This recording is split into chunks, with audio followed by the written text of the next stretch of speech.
The Death Korps of Krieg are up there with some of the most famous regiments in the Warhammer 40k universe, inspiring fanfiction, jokes and memes in the 40k fandom. The Death Korps are a terrifying and awesome sight to behold, masters of trench, siege and attrition warfare. Today we're going to look into how the Death Korps of Krieg came to be. Despite being such a famous part of the lore, the early history of Krieg is fairly unknown. A hive world, it was populated by billions, gaining wealth through manufacturing and trade.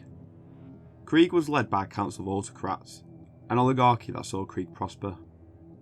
Paranoid and anxious to cement their power, the council constructed fast fortifications on planet and in the orbit, ensuring the planet's defence from both inside and outside threats. After these fortifications were in place, the ruling council began to question the need of the Imperium of Man. Did they really need to pay such heavy taxes? With the fortifications, why did they even need the Imperium to defend Krieg? Could the Imperium even take Krieg in a siege? These questions quickly sowed resentment towards the Imperium, and in 433 M40, the planetary governor of Krieg, alongside a majority of the ruling council, revolted against the Imperium, claiming independence. Although already a traitor to the Imperium, the planetary governor would gain heretical status. Alongside his announcement of independence, he would also renounce the faith of the Imperium. He renounced the Emperor of Mankind as his divine master and political overlord. Krieg was then immediately devoured by a civil war, erupting suddenly and violently between the heretical traitors who supported the High Autocrat and those citizens of Krieg who remained firm Imperial loyalists. Much of Krieg quickly fell to the heretics, save for Hive, which remained under loyalist control under the command of the now infamous Colonel Jurten of the 83rd Krieg Regiment of the Astra Militarum. After securing Hive and executing any heretics in the city, the Imperial loyalists flocked to the Imperial Guard Colonel.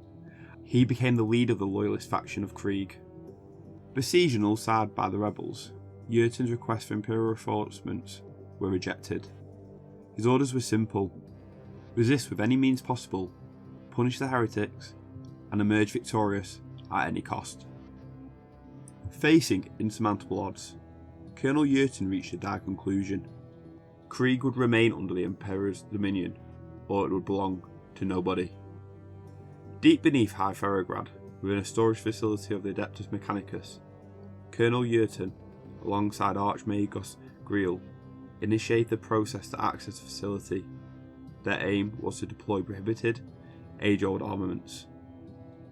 On the day of the feast of the Emperor's Ascension, Jurten unleashed hell on Krieg. He launched a full arsenal of atomic weapons, firing countless missiles into the stratosphere, blanketing the entire world in radioactive fallout. For days, the atmosphere of Krieg was engulfed in nuclear fire. The planet's ecosystem completely collapsed. Untold billions died from the violent explosions and the nuclear winter that followed. This cataclysmic event would become known simply as the Purging. Krieg, now a world of ruin and wastelands, so the tides of war change. Ready for the Purging, the Loyalists received minimal losses, as opposed to the surprise rebels who suffered terribly. Civilization on Krieg was reduced to living in deep underground bunkers, but this did not stop this brutal war. The surviving traitors and loyalists fought for every inch of ground, both on the surface and deep under Krieg. The surface of Krieg became littered with trench lines and fortifications in a back and forth, grinding war of attrition. The loyalists slowly retook their blasted world over 15 generations. After 500 years, Krieg belonged to the loyalists' forces that adopted the name the Death Korps of Krieg. With Krieg returning to the Imperium, and with Krieg having no apparent manufacturing capability, a new tithe was placed on the world. Krieg was ordered to supply a readily trained regiment to join the ranks of the Astra Militarum. In a surprise to the Imperium, Krieg not only supplied one, but 20 fully trained regiments, with one request: immediate deployment in the most hazardous war zone available. Beneath the blasted and radioactive surface of the planet, the citizenry of Krieg had built extensive subterranean complexes, including cities and manufactorums. Krieg was in a full state of total war economy, ready to pump out a constant stream of fully equipped and trained soldiers for the Imperium. The commanders of the Astra Militarum soon noted the effectiveness of the Death Korps of Krieg, specifically the unbreakable morale, their natural ability in toxic environments, and their talent at siege and trench warfare. Krieg was taken directly under the authority of the Departamento Militarum, with the goal of expanding and maintaining a constant flow of regiments. Scared to lose their new asset, the High Lords of Terror gave one direct order: no one was to interfere with Krieg. This newfound freedom saw Krieg be able to use some unorthodox methods in the creation of their regiments. Firstly, they saw the use of a eugenic policy to stop the spread of mutation in the Krieg gene pool, and they also made use of the Vitae womb birthing technique. The Vitae womb is a method of genetic reproduction utilised by the scientists of Krieg to keep the planet's population up on their dying world, in order to meet their tithes for the Imperial Guard. A mysterious and little understood technique outside of Krieg itself, this technology of mass producing human organisms is seen as abhorrent to the Adeptus Mechanicus. Nevertheless, the practice is tolerated as the Death Korps of Krieg are so vital to the Imperial war effort. In current times, Krieg now produces over 10 regiments a year. Just in comparison, a world similar to Krieg and in size and population would be expected to create one regiment every decade. In the midst of Krieg's brutal civil war, survival meant making unthinkable choices. The society could not bear the burden of its weakest links. Every citizen had to contribute to the war effort, or they were simply expendable. This was a time when no sacrifice was deemed too great in the name of serving the Emperor. This ethos, known as a cult of sacrifice, wasn't just a temporary wartime measure, it became the very foundation of Krieg's identity, enduring long after the war's end. This mindset infiltrates every layer of the Death Korps' approach to warfare and structure. The traits and tactical strategies of a Krieg soldier are not merely learned, they are forged in the fires of relentless conflict. War sculpted their character, honed their resolve, and dictated their methods. In the Death Korps, every manoeuvre, every strategy, and every decision is a reflection of a society that values sacrifice above all else, seeing it as the highest form of loyalty and service to the Emperor. Raised in the shadow of war, generations of Krieg soldiers have known nothing but the clash of battle and the call to arms. For them, to die in service to the Emperor is not a loss, but the highest honour they could aspire to. This belief is not just a part of their training, it's woven into the very fabric of their being. Even now, the guardsmen of Krieg approach the battlefield with willingness to lay down their lives as the ultimate sacrifice to the God Emperor. This profound sense of duty and dedication to sacrifice in the Emperor's name defines the core of what it means to be a soldier from Krieg. Krieg commanders operate under a straightforward yet brutal principle. Victory is achieved through the relentless application of superior force. Their strategy hinges on a simple concept. If their forces can outlast and are more willing to die than their adversaries, then they consider the battle as good as won. For them, everything else boils down to the endurance and the grinding down of the enemy over time. From the get-go, every soldier of the Death Korps is steeped in devotion to the God Emperor, fostering a culture where sacrifice is not just valued, but celebrated. This ingrained militancy and readiness to embrace death without hesitation are seen as the atonement for the sins of their forebears, with their unyielding nature in battle serving as penance for past heresies. Specialising in the grueling tactics of trench and siege warfare, they shine in brightest and drawn-out conflicts where attrition becomes a key to victory. The Death Korps' willingness to engage in the most perilous theatres of war across the Imperium has solidified their fearsome reputation galaxy-wide. Their historical involvement in significant campaigns like the Taurus campaign, the Third War for Armageddon, and others, underscores their versatility and steadfast in various forms of combat, whether it's launching massive offences across wide fronts, supported by devastating artillery fire, or conducting precise raids to weaken entrenched foes. The Krieg's regiments adapt to ensure victory. Joining the ranks of the Death Korps of Krieg is not for the faint-hearted. It's a journey that starts much like it does on many Imperial planets across the Imperium, where the call to serve can come from many corners. Yet, it's the Death Korps' extreme and unique approach to training that really sets them apart from other units in the Imperial Guard.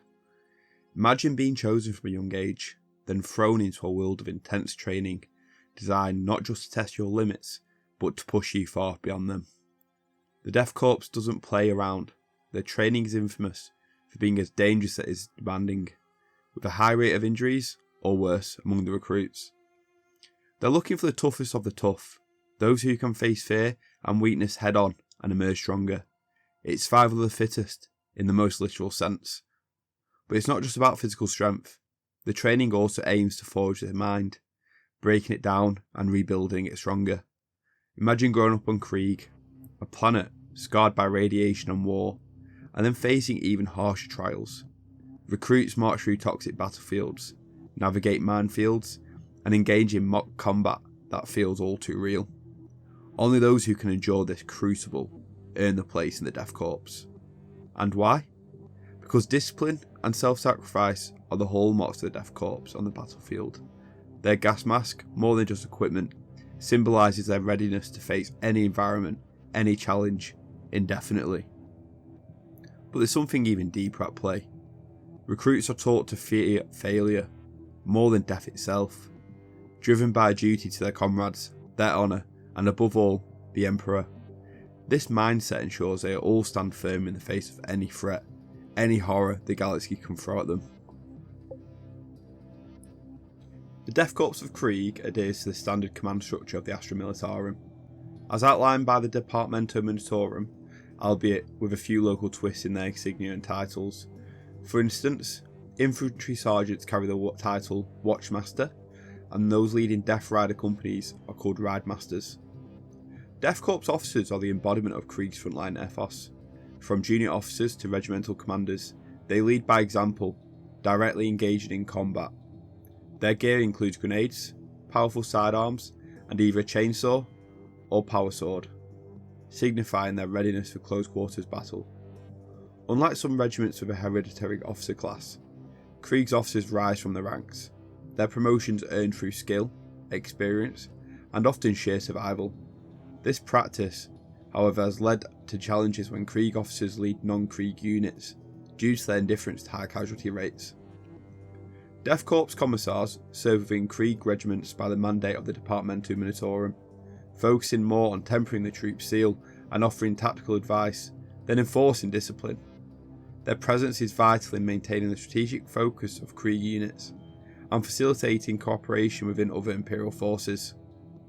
Death Korps Grenadiers represent the elite within the Death Korps, selected for their experience and valour. Despite the high risk of fatality, serving as a Grenadier is considered both a privilege and a solemn duty, with the skull face mask symbolising the acceptance of their likely fate. Death Korps engineers specialise in subterranean warfare, leveraging their expertise in tunnelling and mining to undermine enemy positions.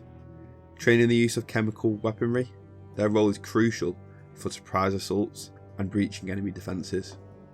The Death Korps Watchmasters lead the infantry squads with unmatched bravery, emphasising aggressive tactics like bayonet charges. Their leadership style reflects Krieg's martial culture, demanding fearless dedication from their soldiers.